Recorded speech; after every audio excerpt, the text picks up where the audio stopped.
दोस्तों, आप जानते हैं कि कैसे फलस्तीन में इसराइली फलस्तीनियों को अपनी जुल्म और जबर और बर्बरियत का निशाना बना रहे हैं। आए रोज फलस्तीनियों पे जुल्म के पहाड़ ढाए जा रहे हैं और उन पर उनके मकामात मुकद्दसा को हर तरह से बैन कर दिया गया है। लेकिन चंद दिनों से सोशल मीडिया पे एक वीडियो गर्दिश कर रही है जो फलस्तीन ही की वीडियो है, जिसमें हजरत इब्राहीम और हजरत याकूब अलैहिस्सलाम के जो उनके मज़ार थे उसको अवाम के लिए ना सिर्फ खोल दिया गया है बल्कि इसमें अवाम को रिकॉर्डिंग की भी इजाजत दे दी गई है। इसके पीछे इसराइल का क्या एजेंडा है, क्या चाहते हैं और ऐसा उन्होंने क्यों किया है, इस हवाले से हम बात करेंगे इस वीडियो में। लेकिन उससे पहले आपसे गुजारिश है कि अगर आपने हमारे चैनल को सब्सक्राइब नहीं किया तो हमारे चैनल को अभी सब्सक्राइब करके बेल आइकॉन पर क्लिक करें ताकि आपको हमारे चैनल से मुतालिक अपडेट्स मिलती रहें और आप ऐसे ही हमारी इंफॉर्मेटिव वीडियो से आगाह और मुस्तफीद होते रहें। दोस्तों, इस पर बात करने से पहले आपको फलस्तीन के हवाले से बताना चाहूंगा कि फलस्तीन बहीरे रूम की मशरकी पट्टी पर वाक़ है। ये मुल्क मशरिक से शाम,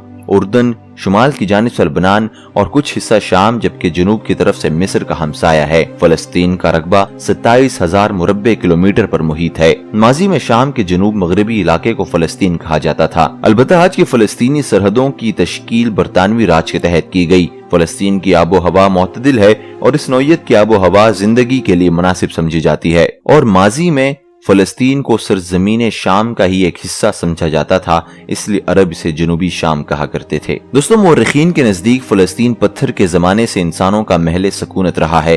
सरजमीन फलस्तीन अवाइल के खाना बदोशी से जमाना ज़राअत तक इंसानी जिंदगी में इर्तका और तरक्की की शाहिद रही है। फलस्तीन का पुराना नाम सरजमीन कुनआन है क्योंकि फलस्तीन की तरफ हिजरत करने वाले सबसे पहला ग्रोह कुनआनी अरबों का था कि जिन्होंने सन 3500 कबल मसीह में फलस्तीन की तरफ हिजरत की। फलस्तीन का नाम इन मुहाजिर अक़वाम से माखूज है कि जिन्होंने 1200 साल कबल मसीह में मगरबी एशिया से सरजमीन की जानिब हिजरत की। फलस्तीन में खुदा की तौहीद और यकनाइयत का अकीदा हजरत इब्राहीम अलैहिस्सलाम के जमाने से रहा है। हजरत इब्राहीम अलैहिस्सलाम फलस्तीन में सकूनत इख्तियार कर चुके और इस सरजमीन पर तौहीद को आम किया। आखिरकार इस सरजमीन पर आप अलैहिस्सलाम का इंतकाल हुआ और आप अलैहिस्सलाम को अल-खैल शहर में दफन किया गया। इस शहर का नाम अल खलील रखने की वजह खलीलुल्लाह हजरत इब्राहीम अलैहिस्सलाम का मकबरा है। इब्राहीम अलैहिस्सलाम के बाद आपके बेटे इसहाक फिर उनके पोते याकूब फलस्तीन में ही मुकीम रहे। तहम याकूब की औलाद ने मिस्र की तरफ हिजरत की और याकूब के बेटे बनी इसराइल के नाम से मारूफ थे। ये लोग हजरत मूसा अलैहिस्सलाम की वफात के बाद हजरत योशे के ज़ेरे क़यादत फलस्तीन वापस आ गए। इसके बाद फलस्तीन में गड़बड़ शुरू हो गई कि जो तालूत के जमाने तक बाकी रही। फिर हजरत दाऊद तालूत के जानशीन हुए और दाऊद ने पूरे फलस्तीन पर हुकूमत कायम की और 1000 कबल मसीह में बैतुल मुकद्दस को अपना दारुल खिलाफा करार दिया। दाऊद के बाद इनके बेटे सुलेमान ने हुकूमत की और इस जमाने से फलस्तीन में वसी पैमाने पर तामीर और तरक्की शुरू हुई। सदियों तक कुनानी अरब फलस्तीन में साकिन रहे और वक्त गुजरने के साथ दीगर अरब अक़वाम के साथ इनका मेल जोल बढ़ता रहा। इसी तरह कुछ अदवार में फलस्तीन के बाद इलाकों पर यहूदी भी काबिज रहे, मगर 63 कबल मसीह में रूसी फलस्तीन पर मुसल्लत हो गए और उन्होंने यहूदियों को जेर कर लिया। सन 30 ईस्वी में हजरत ईसा अलैहिस्सलाम की नबूवत का आगाज हुआ। आपने अपनी तालीमात का आगाज यरूशलेम शहर से किया और लोगों को हिदायत के फरीजे से मशगूल हो गए। आखिरकार यहूदियों ने उन्हें सलीब पर चढ़ा दिया। दोस्तों, यहाँ तक आपको फलस्तीन के हवाले से उसकी जोग्राफियाई हैसियत बताई और फलस्तीन की तारीख बताई। अब बढ़ते हैं उस वीडियो की जानिब जो कि कई दिनों से बहुत ज्यादा वायरल हो रही है और सोशल मीडिया के तकरीबन तमाम ही प्लेटफॉर्म्स पे वो वीडियो हमें देखने को मिलती है। उस वीडियो की ऐसी क्या खास बात है, आपको इस वीडियो में जरूर बताएंगे। दोस्तों, हजरत इब्राहीम अलैहिस्सलाम की मस्जिद को इसराइली अफवाज ने आम लोगों के लिए बंद किया हुआ था। अभी माजी करीब में ही फलस्तीनी अवाम के लिए इसराइली अफवाज ने मस्जिद इब्राहीम को न सिर्फ खोल दिया है बल्कि इसके अंदर वीडियोस बनाने की भी इजाजत दे दी है। दोस्तों, ये दरअसल हजरत इब्राहीम अलैहिस्सलाम की मस्जिद के नाम से जाना जाता है और इस पर इसराइली अफवाज ने पाबंदी लगा रखी थी और ये इसकी वजूहात तो हमें मालूम नहीं है कि क्यों पाबंदी लगाई गई थी, लेकिन अभी माजी करीब में ही इससे पाबंदी हटा दी गई है। दोस्तों, यहाँ पे कुछ लोग ये सवाल उठाते हैं कि इसराइल ने आखिर ऐसा किया क्यों और इस मस्जिद इब्राहीम को अवाम के लिए ना सिर्फ खोल दिया बल्कि वीडियोस बनाने की इजाजत भी दी, तो इसके पीछे इसराइल के क्या मकासद हैं।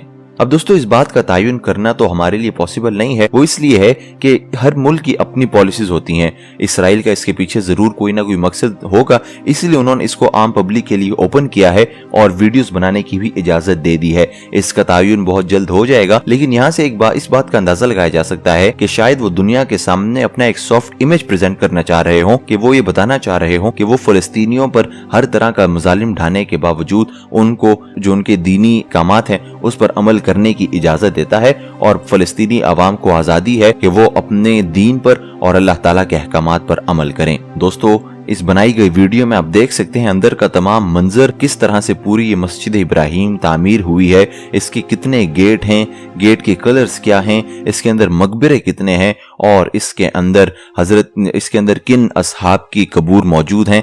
ये तमाम चीजें आप इस वीडियो में देख सकते हैं और आपको बाकायदा क्लियरली हर चीज इस वीडियो में दिखाई देगी। दोस्तों इस मस्जिद को हजरत इब्राहिम अलैहिस्सलाम के नाम से मंसूब किया गया है। दोस्तों हजरत इब्राहिम अलैहिस्सलाम वो पहले पैगंबर थे जिनको अल्लाह ने मुसलमान नबी, पैगंबर, अबुल अंबिया, खलीलुल्लाह, अमामुन नास और हनीफ कहकर पुकारा।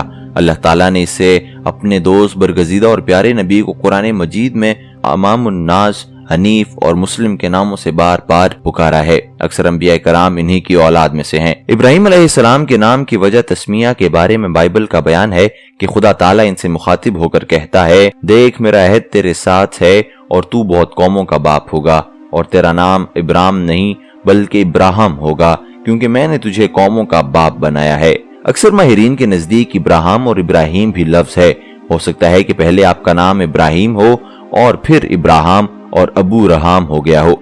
मुसलमान इनको खलीलुल्लाह यानी अल्लाह का दोस्त कहते हैं। इब्राहिम की नस्ल से कई पैगंबर पैदा हुए जिनका तस्करा अहदनामा कदीम में है।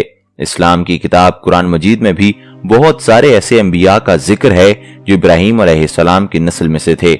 इस्लाम के आखिरी नबी हजरत मोहम्मद मुस्तफ़ा सल्लल्लाहु अलैहि वसल्लम भी हजरत इब्राहिम अलैहिस्सलाम की नस्ल में से हैं। दोस्तों हजरत इब्राहिम अलैहिस्सलाम का बुत गिराने का वाक़या बहुत मशहूर ज़माना है और आप में से हर शख्स ने वो सुना होगा। इसलिए बुत परस्ती के खिलाफ इब्राहिम अलैहिस्सलाम के जिहाद का जिक्र भी कुरान करीम में कई बार आया है। कुरान हकीम में हजरत इब्राहिम अलैहिस्सलाम और आज़र के इख्तिलाफ़ अक़ाइद को जिस तरह नुमाया किया गया है और जिस तरह आप अपनी कौम के शिर्क से मुतनफ़र और मुतसादम हुए, इससे हम आपकी अज़मत और जलालत की हकीकत को भी पा सकते हैं और अपने लिए शम्मे हिदायत भी रोशन कर सकते हैं। इस वजह से मुसलमानों को मिल्लत इब्राहिमी होने पर फख्र है। दोस्तों इनके बारे में ये तो कहीं वजाहत नहीं हुई कि क्या वही इन पर नाजिल हुई थी या इनकी बैसत महज रूहानी थी। अलबत्ता कुरान मजीद में एक जगह इस अमर की तस्दीक हुई है कि अल्लाह ताला से हम कलाम था। अहले तारीख के नजदीक मुतादद सहीफे थे जो इब्राहिम अलैहिस्सलाम पर नाजिल हुए। एक सहीफा जवान की तरफ से मंसूब यूनानी से अंग्रेजी में तर्जुमा होकर शाये हो चुका है। हजरत इब्राहिम अलैहिस्सलाम के दीन के बारे में कुरान मजीद में कई जगह पर इरशाद होता है कि आप मुवहिद मुस्लिम और रास्त रू थे। दोस्तों इसके साथ साथ हजरत इब्राहिम अलैहिस्सलाम के नाम से कुरान मजीद में एक सूरत भी है जो कुरान मजीद की 14वीं सूरत है जो मक्का में नाजिल हुई। अल्लाह ने उन्हें उम्मत और इमाम उन्नास के लक़ब से पुकारा और उन्हें बार बार हनीफ भी कहा गया कि इब्राहिम मिल्लत हनफिया थे। अल्लाह ने आले इब्राहिम को किताब और हिकमत से नवाजा और इन्हें मुल्क अजीम अता किया। अल्लाह ताला ने इन्हें खुलत का शर्फ बख्शा और उन्हें खलीलुल्लाह यानी अल्लाह का दोस्त कहा और सब हैं। कुरान मजीद में हजरत इब्राहिम अलैहिस्सलाम के हवाल और औसाफ बिल सराहत मज़कूर हैं। दोस्तों इसके साथ साथ हजरत इब्राहिम अलैहिस्सलाम और हजरत इस्माइल अलैहिस्सलाम का वो कुर्बानी वाला वाक़या तो मशहूर ज़माना है और हर ज़बान ज़द-ए-आम है। किस तरह से जब हजरत इब्राहिम अलैहिस्सलाम को कुर्बानी करने का हुक्म हुआ तो आपने अपने बेटे हजरत इस्माइल अलैहिस्सलाम को उसके लिए पेश कर दिया और जब उनकी गर्दन पर छुरी फेरने लगे तो अल्लाह ताला ने दुम्बा नाजिल फरमा दिया और यहीं से कुर्बानी की जो तारीख चलती आ रही है उसको एक नई समत मिल गई और आज भी लोग उसी सुन्नत इब्राहिमी को याद करते हुए जानवरों को बड़ी ईद पर यानी ईद उल अज़हा पे ज़िबा करते हैं और उसके हिस्से बनाकर गुरबा मसाकीन अपने अहबाब उसमें हिस्सा रखते हैं और अल्लाह ताला का शुक्र अदा करते हैं। दोस्तों उम्मीद करता हूँ कि आज की ये वीडियो देखकर भी आपको अच्छा लगा होगा।